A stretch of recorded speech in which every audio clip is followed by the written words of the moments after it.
But you don't need the woman, my lord. But I do. You don't. There could be any other author, not her. It does need to be her. No, my lord, anyone but her. J.K. Rowling has ruined my entire adult life, and I fear she will make Hermione a weasel. We will ruin the woman. Yes, my lord.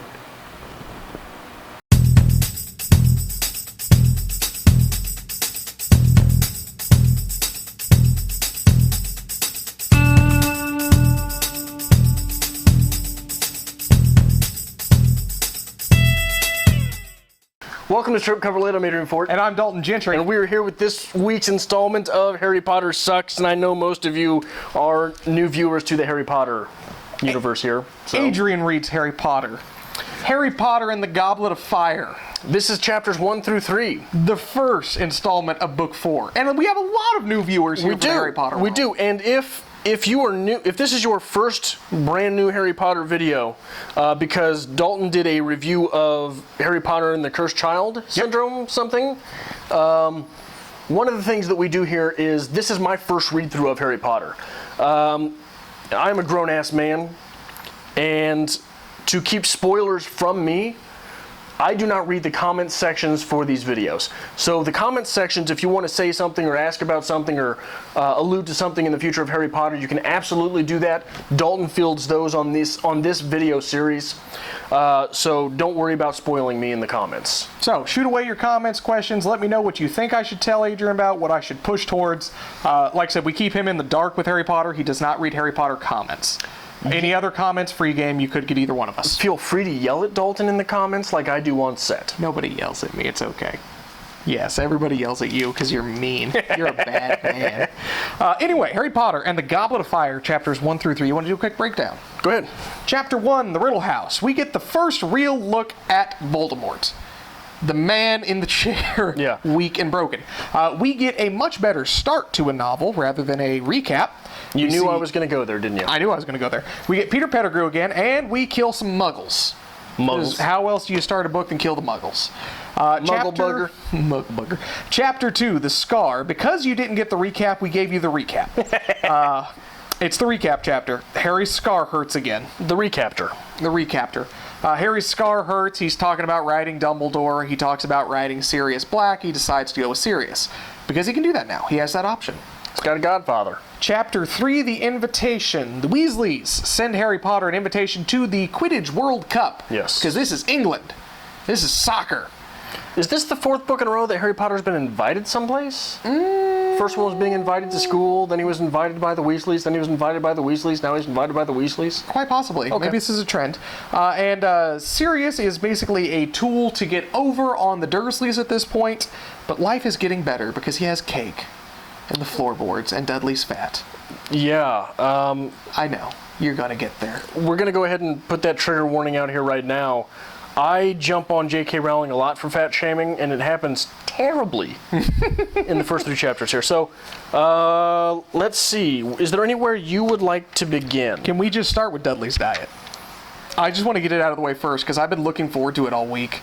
The amount of rage and hate that's going to come from you. Well, look, I mean, if you want to put that in your novel, fine, it's your novel. But don't then claim to be the moral authority. Okay. Which J.K. Rowling has claimed to be the moral authority, right? She's one of these outspoken members of society that says, you can't say this about X, Y, and Z.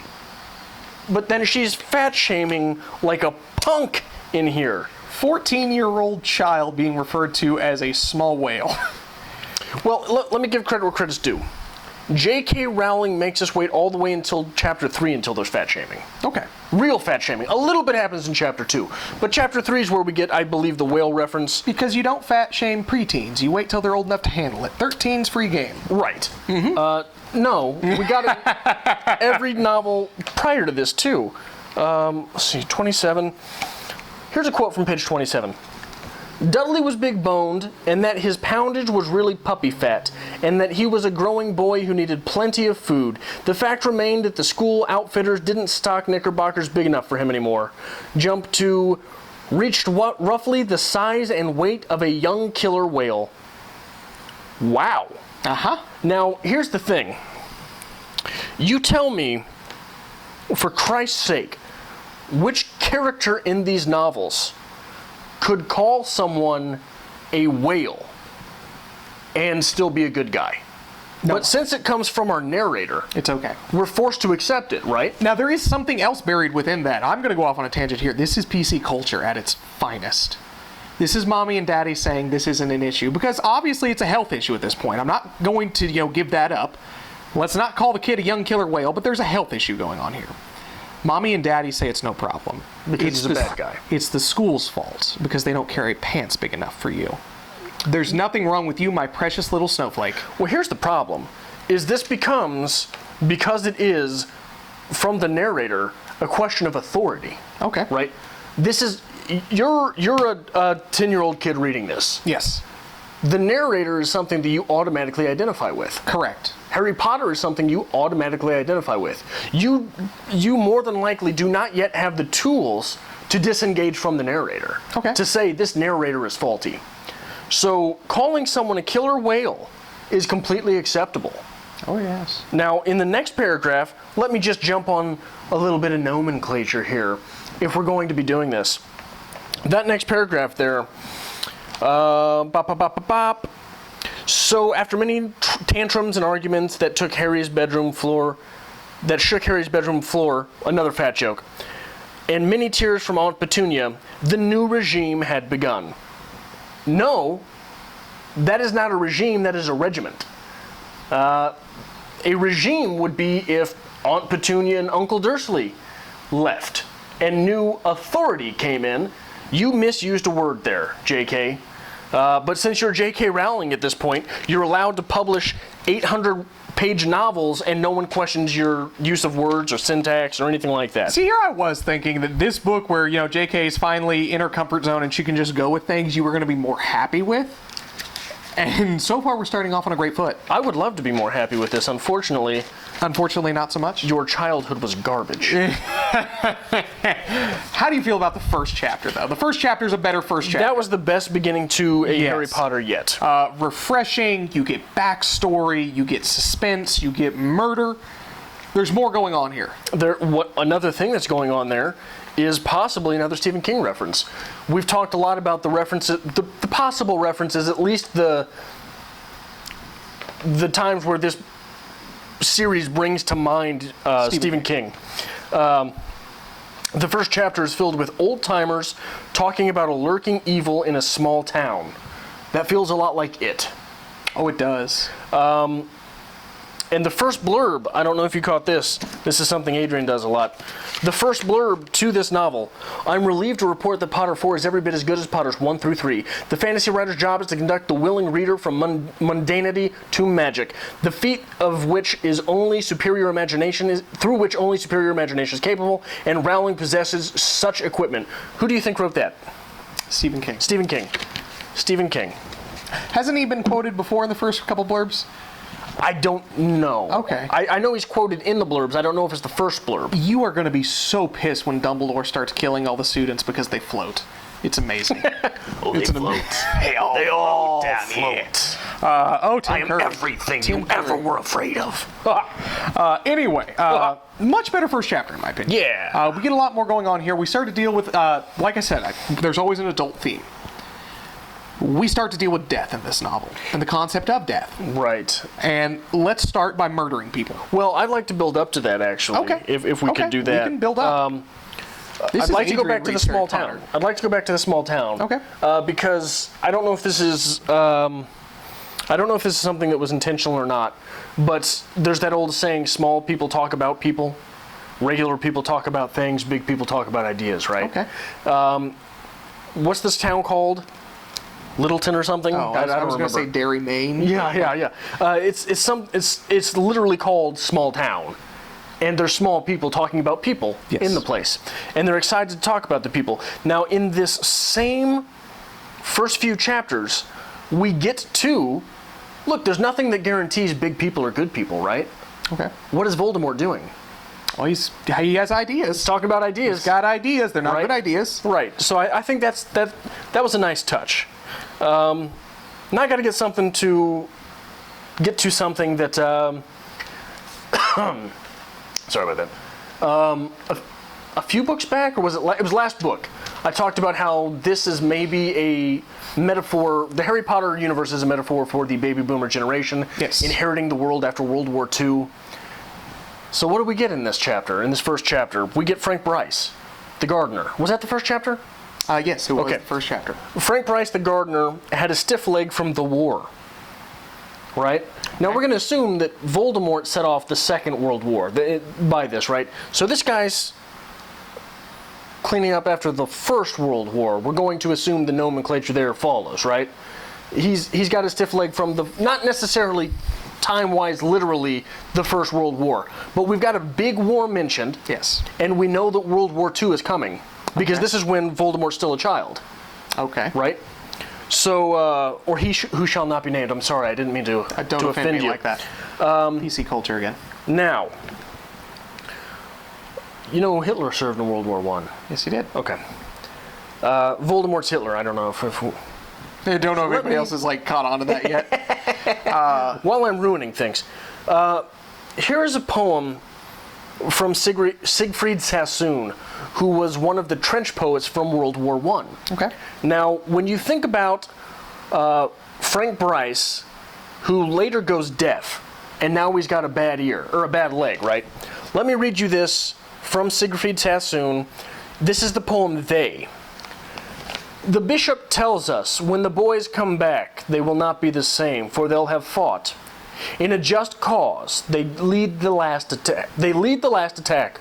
On Antichrist, their comrades' blood has bought. New right to breed an honorable race. They have challenged death and dared him face to face. We're none the same, the boys reply, for George lost both legs and Bill's stone blind. Poor Jim's shot through the lungs and like to die, and Bert's gone syphilitic. You'll not find a chap who served and has not found some change. And the bishop said, the ways of God are strange. Siegfried Sassoon, one of my favorite trench poets. They, one of my favorite trench poems. Where else are you going to go to get Scooby-Doo talk mixed in with your Harry Potter, along with trench poets sprinkled on top? So what you're saying here is, in this crock pot of ideas, J.K. Rowling, in addition to Scooby-Doo, is really brewing around some good stuff. Stealing from some good things. Stealing from some good things, okay. Well, and let's look at Siegfried Sassoon. The trench poets were big in England. Okay. Huge in England. And one of the big things about the British soldiers in World War I was they all had Shakespeare with them. They all had a little book of Shakespeare in their pack. They all had this novel or that novel with them. That was one of the big things. Now, the first chapter, in my opinion, is necessary for the young reader. If you look at the idea of Voldemort, we know he's a bad guy. And we know Voldemort's done some terrible things, and, it's implied that he's killed a lot of people. Yes. However, if the young reader is progressing along with Harry Potter, he's now 14. She is now 14, however you want to refer to it, PC culture. That young teen is starting to be able to comprehend more complex ideas, and is to be able to deal with more emotionally difficult ideas. Okay. If you are going to establish Voldemort as the bad guy, you can no longer tell he's the bad guy. The 14-year-old needs to see it. He needs to see Voldemort murder someone, which is what we get. It is a necessary chapter, and much better than the recap chapter. A good, strong chapter, because at that age, and let's maybe even say at the age of 30, that drew you in a little bit. You wanted more from it. But I think it's a bit cheap. Okay. Here's the thing. You introduce a fucking combat veteran in order that Lordy Morty might have someone of heft to kill off, right? Okay. I'm going to be real pissed off the next time someone's pet narrowly escapes death because old JK just didn't have the heart to kill him, right? What happened just in series-wise, what happened 150-ish pages ago? Series-wise? Yeah. We did not kill Pettigrew. We did not kill Buckbeak. Buckbeak got away. Yeah, we didn't kill... Even Lord Voldemort's pet got away. We didn't kill anyone, but now we're going to start killing people. You kill a combat veteran just to have somebody to kill. You bring a combat veteran who seems to be suffering from PTSD, right? Yeah. The description is thrown in there that he jumps at loud noises and he doesn't like large groups of people because there's too much commotion. This is someone who is probably suffering from PTSD, but J.K. didn't have the heart to kill off an imaginary creature.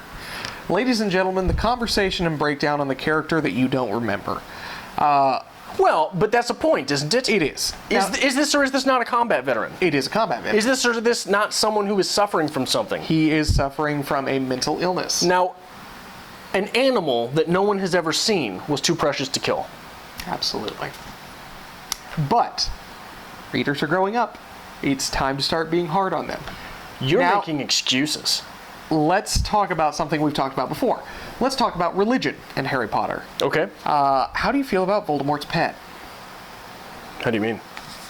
No symbolism there whatsoever? The snake? Yeah, the giant serpent that speaks to him. Well, sure. I mean, yeah. I mean, you're not going off on a tangent with that? Well, we've done that a little bit. He's Hitler and the devil, right? He's Hitler and the devil. Do you want to make a point with it? I just wanted to bring it up to you to see if you were going to hammer on that. That's what I do in this series. You're a poker. You're a prodder. The large man speaks to snakes that he keeps around, Adrian. What do you feel about this? Well, if we're going to go into it, let's think about it for a bit. Who else speaks to snakes? Who else speaks to snakes? Yeah. Besides the devil? Eve? Well, no. In the story. Who In else this speaks to story. snakes? Evil wizards are considered to be the ones who speak to snakes. Harry Potter speaks to snakes. Harry Potter speaks to snakes. Yes. Is there not a chapter in the chapter? Is there not a story in the Bible of old Yeshua himself driving the evil spirits into pigs and then driving those pigs out into the desert? Right? Okay. There is no way to drive those evil spirits out without being able to talk to them. Fair enough. Now, regular people are just afflicted by the evil spirits. Okay. But Jesus, with his special Superman divine powers, was able to direct them, much in the way that Harry Potter can speak to snakes, but so can Voldemort. Okay. So this evil spirit is not only... It does not mean that you are evil to be able to talk to these evil spirits. It means that you are more powerful than normal to be able to talk to these evil spirits. It's the same thing as people who in their religion believe in demons, right? That's one of those things that a demon, we have to believe in the Christian Bible, we have to believe in the divinity of Christ to be able to go to heaven, right? Correct. But these evil demons know the divinity of Christ. How come they are not in heaven? Because it is not just that which allows it, which grants it. Now, I think what is clever by old J.K. is the bastardization of Christianity that she's doing. Look at Peter Pettigrew. Yes. Peter Pettigrew is Judas, But named Peter? but named Peter. And he's not, of course, betraying Christ. He's betraying the devil. Because Peter Pettigrew did betray Voldemort, but came crawling back to him asking for his forgiveness. He is Peter, but he is Judas. Okay. We are going to get into things later. We're going to get some blood sacrifice. You have to sacrifice the blood in order to basically... I can't say anything more. I probably said a tad too much. But there's going to be blood sacrifice, so we're going to get there. You ruined it for me. I ruined everything for you. You know what happens now. But I don't know. There's a lot of religious overtones that I'm excited to see you get into. Yeah, what was it? It was the first book. It might have been the second or third Harry Potter video we got into religion. We haven't gone back really, have we? I think this is going to be a good one to get into religion. Okay. I still prefer my metaphor of the baby boomer generation. I give you that. That's a good one. And a lot of people like that one. We're also going to start talking about afterlife in the forthcoming novels. Okay. So there is, again, I've said this many times, the King's Cross scene is just Adrian's religious explosion. You're going to have a heyday with that one. Okay. Anything else you'd like to say? Are you excited about the World Cup? It's a big deal in the wizarding world. No, I don't care. The second chapter there, The Scar. the scar. There's a lot of verisimilitude in all of that self-doubt going on, isn't there? It's a very good chapter. It's very meaty as far as building the reader's relation to Harry Potter. Right? Yes, and he's sitting there thinking, I can't do this, I can't tell them that, I can't tell these people this. Indicative of a 14-year-old. But that lives in all of us. It lives in all of us, absolutely. But that the 14-year-old lives in the 30-year-old, but the 30-year-old does not exist inside the 13-year-old. Exactly right? so. But that is that age where you're starting to have questions that you don't know how to formulate the question to. Right. And he says, I could write this to Dumbledore, but how will Dumbledore think about this? He's self-conscious about this. He doesn't want to appear ignorant. He doesn't want to ask the questions that he needs to ask. Right. So he does resort to his father figure, which is very indicative of that age. The father is the role model, etc. So yeah, I think there's a lot going on there. But I think that's very good. I think that was very well played. Okay. However, it does not deserve its own chapter, does it? That chapter was 12 pages, I believe. It was very short. 9 and very pages just kind of thrown in there. Of just, oh my God, I can't do this, I can't do that. Should I do this? I shouldn't do that. Right? Yeah. That's all the chapter was. That's all the chapter was. Yeah. And my main takeaway from chapter 3, which again goes back to this, JK, are you really the social justice warrior you think you are? Hedwig. Hedwig. Hedwig? Hedwig. There's a G, isn't there? Yes, at the end. It's not Hedwig? Hedwig. Hedwig. Okay, well, I misspell this. Okay. Is jealous of the beautiful tropical birds. Right? That's a little thing, but you can't convince me that there aren't bits and pieces of more adult themes underlining some of these things. Oh, yeah. Right? Oh, yeah. Oh, you're going to look at the skinny, bright birds, are you? Yep. Is that what you're going to look at? Yes. That's what you like. Not old Hedwig. Not old Hedwig. But those beautiful birds. You like these beautiful birds better, beautiful, Harry? Do you? Exotic. I bet you do. Showy birds. Sure, go ahead. Look at them. I bet you will. Right? Hedwig is Harry's mother. We've established this. That's what it is. Well, or wife, girlfriend, right? Like that's what I'm going at this for. point, there, yes. is that it's a type of jealousy. We are going to start to get into romance in this book. Romance. Romance. Romance. Oh, Hermione? Is Hermione involved in romance? Hermione is involved in romance. Okay. JK. We have had this discussion before about weasels, and that would not be suitable. And I will. We'll quit Harry Potter. Her romantic attachment in this novel is interesting. Interesting. Interesting. Is it a big meaty Quidditch player? Interesting. We'll get there. Okay. Okay. Okay. Don't ruin it for me, I guess. I won't. But I'll be. You'll get handwritten letters, JK. You've got two things going for this series. One is Hermione, one is Snape. Okay. Everything else is garbage. I could leave it or take it. Okay. But you'll be hearing from me. Any final thoughts besides threatening the author? I will be the ghostwriter on the next play. Okay. Oh yeah. By the way, side note on plays. Make sure that after you binge read them in 2.5 hours and you're tired and delirious and filming, that you don't credit J.K. Rowling with writing them. My bad, internet. Does that what happened? I refer to as J.K. Rowling's novel. Is this J.K. Rowling's doing this? And I'm sorry it wasn't written by her. Yeah. My bad, I was tired. These things happen. Anyway, any final thoughts besides threatening the author? Well, we could go back to threatening the author a little bit if you want. Why is Harry Potter so well known? For the movies. Okay, yeah. Well, the movies were bigger than the books. Until the movies came out, then the book releases got bigger. The movies, yes, are bigger than the books, and they did fuel the books. However, the books were huge before the movies started. Yeah, they were huge. They were big as books. They were not cultural phenomenon. They were not cultural phenomenon. I don't know. This was a big series even before the movies. I would argue they were not cultural phenomenon. Growth, absolutely. How did you find movies. out about them?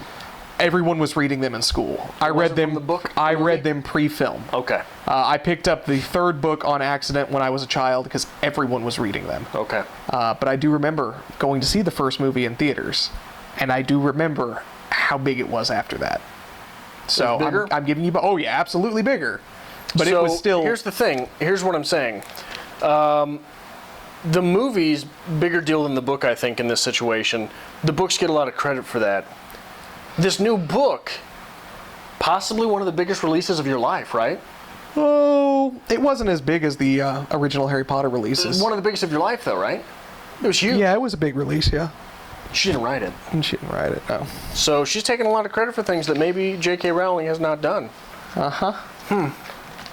So that's another Weasel thread. I will make this a bigger deal. Much bigger deal if the Weasel deal happens. Are you done? I will write papers. We will make YouTube videos about it. Are you done? Yes. One thing I would like to note before we wrap up here, at the beginning of every Adrian Reads Harry Potter series, we do flash old Patricia Greenway at the back, because we do dedicate these videos to her. Something I would like to do possibly as a supplementary video to Harry Potter is Dr. Donaher, I think she published a paper and assisted in the writing of a textbook on, I think it's called Reading Harry Potter Again. And she did some academic research on the philosophy of Harry Potter. Yeah. I would like to dig up a copy of that. And I think I would like to maybe do its supplementary video, cross-philosophy. If you can find those, I would like to do some for the books that I've read as well. I know it was Dr. Patricia Greenway and Yes. Dr. Steve Okapal Okay. who did that. So we will dig that up. Yes. But anyway, if you want to follow us on the Harry Potter journey, Adrian Reads Harry Potter, we will be powering through the Goblet of Fire for the next 13 years because it is that long. Prepare to cry. Make sure you hit that subscribe button. Give this video a like so more people can find out about Adrian's hatred towards your favorite children's novel. To find out more about my hatred towards your favorite childhood novel, follow us on Twitter @StripCover, on Facebook @StripCoverLit.